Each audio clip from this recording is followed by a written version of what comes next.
La C2E2 à Chicago approche à grands pas.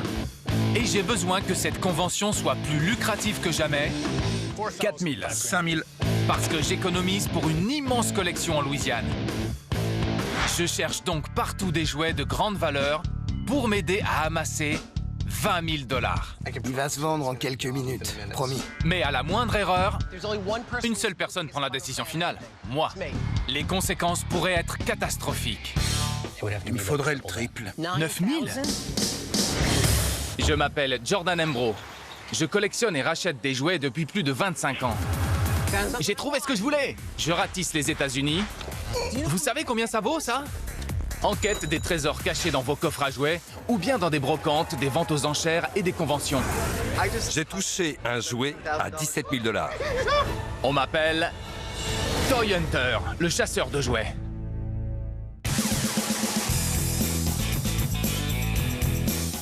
Je me prépare pour ma première visite à l'une des plus grandes conventions de jouets des États-Unis, la C2E2 à Chicago.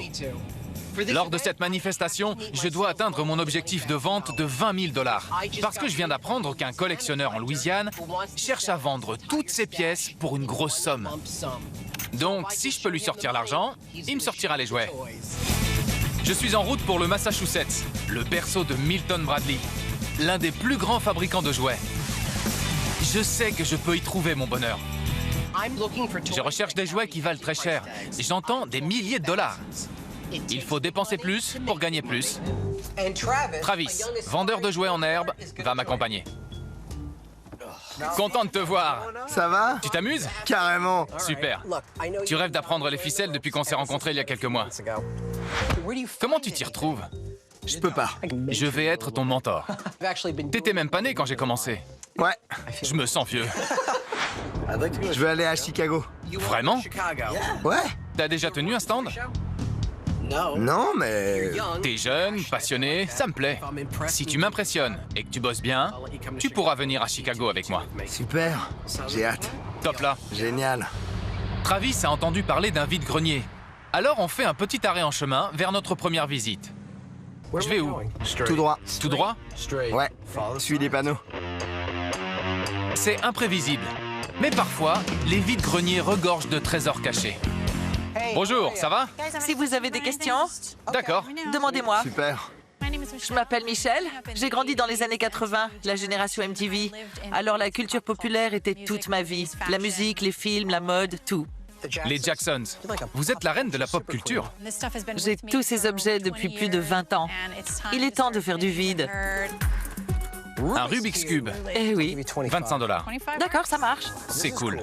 Super Pong 4. Sears Telegames fabriquait cette console. Mais c'est pas la seule. Ils en faisaient un tas d'autres. Il n'y avait pas de cartouches. Les jeux étaient intégrés. C'est sympa.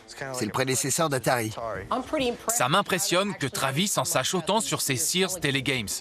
Il date de 15 ans avant sa naissance. Super Pong Doubles, Catch Doubles, Basketball, Basketball Doubles. C'est génial, mais la technologie qui permet d'y jouer n'existe même plus. Combien de télés ont encore une prise VHF? Aucune. Je sais même pas ce que c'est. Ah, la preuve. Tu veux l'acheter? Ouais, ce serait sympa à vendre.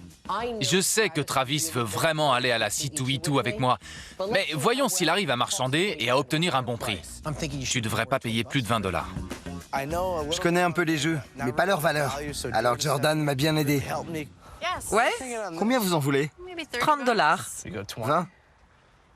C'est d'accord. Oh, merci beaucoup. Bien joué pour un bleu. Mais il nous faut des pièces plus précieuses pour la C2E2. Il faut continuer à fouiller. Combien pour le CD? Il est signé. 20 $. D'accord. Merci. C'est ça que je cherche, Alvin et les Chipmunks. C'est le van de tournée créé par Ideal en 1983. Le créateur des Chipmunks, Ross Bagdasarian Sr., faisait la voix des 3 Chipmunks. Leur premier disque s'est vite vendu à 4 millions d'exemplaires, devenant le single le plus vendu de tous les temps en 1958.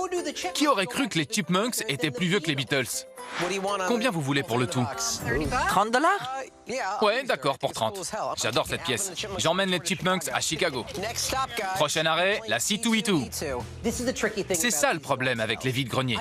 Je trouve toujours des jouets kitsch comme les Chipmunks, mais rarement des pièces qui ont vraiment de la valeur. Bon, je crois qu'on a fini ici. Tiens, porte ça. Il est temps d'y aller. Je repars avec le van de tournée des Chipmunks à 30 $. J'espère le revendre 50. Travis a acheté Super Pong 4 20 $. Il devrait en tirer 40. Ces deux jouets et quelques autres pièces des années 80 devraient attirer le public vers mon stand et me rapprocher d'environ 200 $ de mon objectif de vente de 20 000. Si tu viens à Chicago, tu vas devoir beaucoup vendre parce que je dois encaisser 20 000 $. Sérieux? Oui. Une autre collection m'attend en Louisiane. Il y a plein de jouets Migo, l'homme qui valait 3 milliards, et le type veut tout vendre. Il me les faut. Prochain arrêt, Westport. Gauche. Gauche. C'est comme suivre les briques jaunes. On va voir Steve, un collègue vendeur de jouets. Salut! Salut, ça va? Ça va, et toi? Je m'appelle Steve. J'étais collectionneur, je me suis lancé dans l'événementiel et j'organise des conventions. Content de te voir. Je te présente Travis, c'est mon protégé. Pour me lancer, j'ai dû vendre environ 5 box de stockage plein de jouets vintage de collection. La collection de Steve est bien plus vaste que beaucoup d'autres.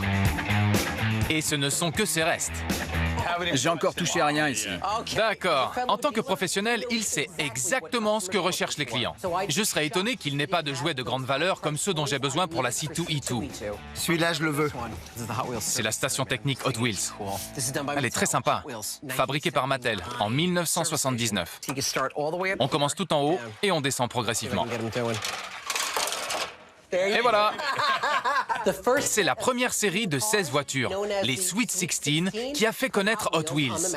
Aujourd'hui, plus de 40 ans plus tard, la franchise Hot Wheels a produit plus de 4 milliards de voitures. Je sais pas du tout combien ça peut valoir. Je la vendrais 150 $. Elle ne vaut pas aussi cher que ce que je recherche, mais elle est quand même parfaite pour la C2E2. Propose 60? 75. D'accord, 75. Alors, marché conclu. Tu m'avais caché ça? C'est quoi? Ça? T'as tout vendu sauf ça, Dieu merci! C'est McDonald Land, fabriqué par Remco en 1976. Ah d'accord. Voilà donc McDonald Land. C'est le train avec le logo ici. Travis, écoute. Les figurines ont été rééditées, mais pas le décor, ce qui en fait une pièce extrêmement rare.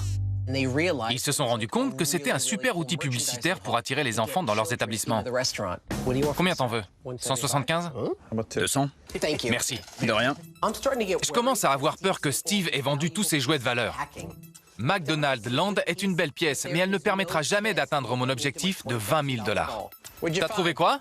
Des Rock Lords. Très intéressant. C'est ma spécialité. Parle-moi des Rock Lords. C'est une gamme dérivée des Gobots. Les deux étaient fabriqués par Tonka aux États-Unis. Et Tonka est connu pour quoi? Les camions. Ils sont basés sur des personnages du film Le Défi des Gobots, sorti en 1986. Bien. Tu t'améliores, Mini-moi. Tu mérites peut-être d'aller à la C2E2 après tout. Tu aimes Boba Fett? Absolument. C'est pas n'importe lequel. Boba Fett et les droïdes. Joli. Ça, c'est une pièce très rare. Cette figurine est exactement le genre de jouet que j'espérais trouver. C'est le dernier modèle sorti. Droid, c'était une série d'animation diffusée le samedi matin. Cool. C'était les aventures de R2-D2 et C3PO. C'était très sympa. Steve est vendeur. Alors il sait exactement combien vaut ce Boba Fett. Et il ne va pas le laisser partir facilement. Combien t'en veux? Disons 2500. Quoi? Ça vaut 2500 $? Tu peux descendre à 1800? Non, je peux pas. 1900? Je peux monter jusqu'à 2000. C'est le grand maximum pour moi. Non, je peux pas. Vraiment? Ouais, C'est quoi ton dernier prix? 2200. Je ne peux vraiment pas dépenser plus de 2000 $ pour cette figurine. Je recherche des jouets rares, mais si je l'achetais, je ne ferais aucun bénéfice. À ce prix-là, j'ai peur de le toucher. Range-le doucement à sa place. Je commence vraiment à avoir peur de ne pas trouver les jouets qu'il me faut pour la C2E2. Mais j'ai dégoté des super pièces qui vont aller direct sur mon stand. Je suis reparti parti avec la station technique Hot Wheels pour 75 $. Je devrais en tirer 150. Et j'ai obtenu McDonald's Land à 200 $. J'espère le revendre 300. Avec ces jouets et quelques autres, j'espère me rapprocher à hauteur de 500 $ de mon objectif de 20 000 et de la collection qui m'attend en Louisiane. Pour notre dernière visite, nous allons chez Bob, à Gardner, dans le Massachusetts. Bob, mon avenir est entre tes mains. Bob? Ouais, salut. Jordan, enchanté. Je m'appelle Bob. Quand j'étais petit, ma famille était pauvre, alors je n'avais pas beaucoup de jouets. Entrez, suivez-moi. Alors aujourd'hui, je me gâte. Des étagères. Ma fille part à la fac l'année prochaine, alors ça aiderait un peu à payer ses études. Bob, je sais plus quoi dire, je suis sans voix. Bob a des vitrines remplies de jouets. Il se croit où? Dans un musée? Mais il pourrait avoir des pièces de grande valeur. Jordan, Qu'est-ce qu'il y a? viens voir. Ça date d'avant ma naissance. Tout date d'avant ta naissance. Waouh, la classe! C'est Captain Power de Mattel. Ouais. C'est très sympa. Tu connais cette gamme? Un petit peu. C'est des jouets interactifs, c'est ça? Oui. Les véhicules et les jouets étaient liés à la télé. Disponible en 1987. Regardez la série Captain Power. Les jouets interagissaient avec la série. On prenait son pistolet et on faisait... On tirait sur les méchants, ce genre de choses. C'était très high-tech pour l'époque. Même après l'arrêt de la série, Mattel vendait des VHS. Tu sais ce que c'est? Ouais, quand même. Ces cassettes permettaient de rejouer avec les épisodes. Pour être honnête, les jouets Captain Power ne se vendent pas très cher. Mais c'est une gamme très sympa. Et quand j'en ai, ça se vend toujours. Le problème avec Captain Power, c'est qu'il faut fixer le juste prix. Tout est à vendre, je veux m'en débarrasser. Pour 200 $, je veux l'Interlocker, le Phantom Striker et le XT7. Les trois. D'accord. Les trois. Merci. Merci beaucoup. Ah, les enfants de nos jours. Ils ont tendance à s'emballer. Oh oui. Jordan, les Transformers sont mes jouets préférés depuis que j'ai 8 ans. Jetfire. Sympa comme figurine. À l'origine, le moule était fabriqué par Bandai. Il est comme neuf, c'est super. D'habitude, il manque toujours le chargeur. C'est une très belle pièce. Il est en parfait état. Oui, il reste même la bande protectrice. C'est génial. La boîte est nickel. Il va se vendre en quelques minutes. Promis. Combien? 300 $. Ça se revend combien? Environ 300. Au mieux. Si tu dis qu'il vaut 300, je peux mettre 200. D'accord. Merci. Vu la taille de cette collection, il y a forcément une pièce rare cachée quelque part. Tu as l'un de mes saints Graal. Le bélier colonial Battlestar Galactica par Mattel. Il existe avec une chenille ou des roues échangeables. Oui, et j'ai les deux. J'en ai des frissons. Voilà les roues. Il est à vendre. Il faudrait une somme astronomique. C'est de loin le jouet le plus rare de la gamme Battlestar Galactica. Il me le faut pour la C2E2. Et pour 3 000 $. Je peux mettre Il me faudrait le triple. 9 000 $. Oui. Je suis dos au mur. Qu'est-ce que je vais faire? Je sens déjà la collection de Louisiane s'enfoncer dans le bayou. Il me faut une pièce choc pour la C2E2. Allons dans l'annexe G.I. Joe. Quoi? L'annexe? Voyons ça. Et voilà.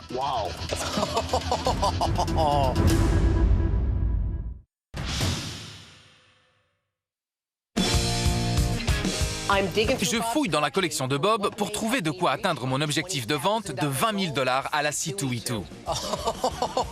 Et je crois que j'ai trouvé exactement ce qu'il me faut. La vache, c'est immense. Ça, c'est un jouet. C'est dingue. 1, 2, 3, 4, 5, 6 jets et les figurines. Il y a tout. C'est pile ce qu'il nous faut. Je m'y connais en grand décor de jeu, mais le USS Flag les bat tous. Ah, il y a ça aussi. Comme Cobra ne nous attaque pas, c'est Soirée Film. 1941, le classique avec John Belushi. À 110 $, c'était le décor le plus cher jamais vendu à l'époque. Avec ses 2,30 m de long, ça reste le plus grand jamais créé. Il faut l'acheter. Jordan doit acheter le USS Flag. Désolé, je peux pas le vendre. Je ne peux pas échouer. Je ne vais pas laisser Bob m'envoyer bouler une fois de plus. J'en ai un neuf. Sérieux? Juste là. Il est neuf? Il est neuf, tout à fait. Je croyais que c'était la boîte de celui-ci. Un pour jouer, un neuf. Oh, tu rigoles. Personne en a deux. Alors combien? 5000. Quoi? Il n'est pas ouvert. Je suis tout disposé à vendre les jouets neufs parce qu'on ne peut pas les sortir et jouer avec. T'es sérieux? 5000? Avant, c'était pour les livres. Là, c'est pour les cours. Si je paye 5000 $ pour cette pièce, ça veut dire que je dois la revendre 8000. Et c'est beaucoup trop. Si j'arrive pas à négocier un meilleur prix, je suis fichu. 3500. 5000. Jordan, on peut le vendre, j'en suis sûr. C'est trop d'argent. Je peux mettre 3500. Disons 4000. Dis oui. 4000. Merci. C'est un énorme risque de dépenser une somme pareille. J'espère que je vais trouver preneur à la C2E2. Travis a dégoté Jetfire des Transformers pour 200 $. Espérons qu'il s'envole pour 300. Et j'ai enfin trouvé mon Saint Graal, le porte-avions G.I. Joe USS Flag, à 4000 $. J'espère en tirer 7000. Et je peux venir à Chicago? Oui, Travis, je t'emmène. Ouais. On est enfin arrivé à la C2E2. Et on a même un jouet choc. Ça va derrière? Ça peut aller. Bien, ne fais rien tomber, hein. C'est bon.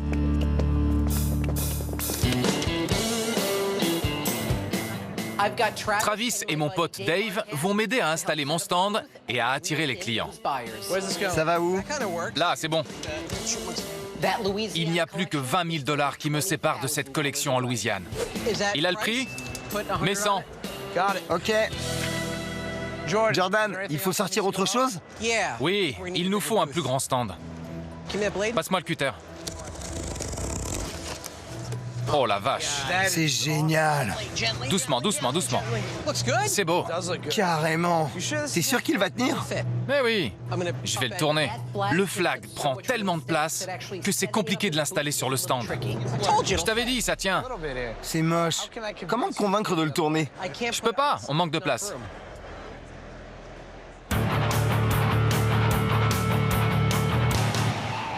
Regarde, 7500 $, hein. c'est ça. Je te laisse le mettre. Approchez-vous pour voir nos jouets. 50 $. Ah, joli portefeuille. Génial. C'est bon.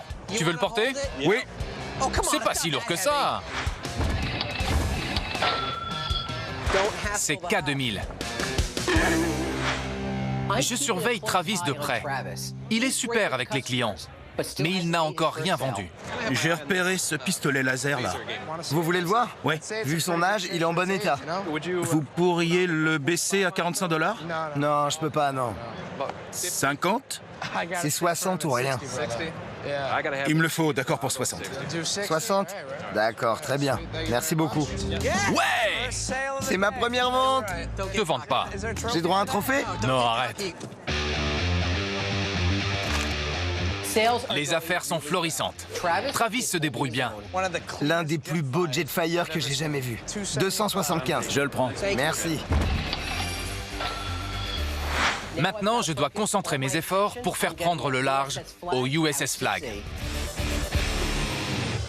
Personne n'en veut?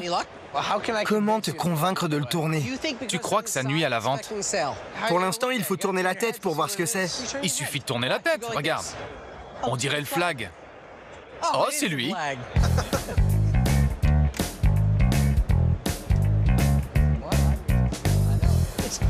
Non, il a rien. Vous êtes tourné du mauvais côté. Maintenant, vous pouvez lire. USS Flag. Le flag ressemble au Titanic juste avant de couler. On peut pas le mettre droit. Il n'y a pas la place. C'est faisable. Je veux le retourner. Laisse-moi. Une seule personne prend la décision finale. Moi. J'allais le retourner. Qui avait raison? Viens m'aider. D'accord. C'était sportif. Voyons si, une fois retourné, le flag va me rapprocher de mon objectif de 20 000 $. Je suis intéressée Par ce porte-avions géant. le flag, Oui. Combien pour le flag? 7 500. Il a jamais été ouvert. Quoi? 7 500. Je prends toutes les devises. Je suis intéressé, mais ça fait cher. Vous pouvez mettre combien? Je pensais 4500. Impossible. J'ai peut-être commis une grave erreur en achetant ce flag. Si vous le prenez aujourd'hui, je vous le fais à 6 000. Si je ne le vends pas, je vais perdre des milliers de dollars. Les clients de Chicago sont plus durs en affaires que je croyais. Bonjour, ça va? Bonjour, je recherche des jouets vintage. Et celui-ci? Je peux voir? Oui, je le descends. Ce client est peut-être ma dernière chance. Alors au boulot. La pièce de résistance, 7 500, jamais ouvert. La boîte est en très bon état. Honnêtement, c'est le plus beau que j'ai jamais vu. Et le vrai prix? 6 500. 4000. Non, 6 500. J'ai déjà baissé de 1 000 $. C'est trop. Mais il me plaît beaucoup. 6 000. Si vous le prenez aujourd'hui. Ouais, marché conclu. Je vous salue. Merci, je suis très content.